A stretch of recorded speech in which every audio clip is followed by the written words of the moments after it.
Men vatanimiz xavf ostida bo'lgan kunlarni eslayman. Fashizm biz qadrli deb bilgan hamma narsani yo'q qilish bilan tahdid qiladi.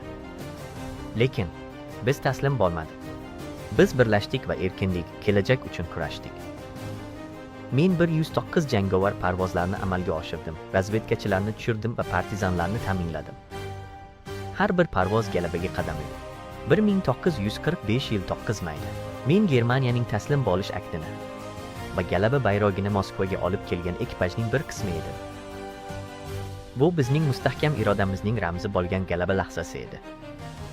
Fashizm ustidan g'alaba nafaqat bizning tariximiz, balki kelajak avlodlar uchun saboqdir. Biz qurbonlar va qahramonlikni eslashimiz kerak. Shunda 60dagi xatolarni hech qachon takrorlamaymiz.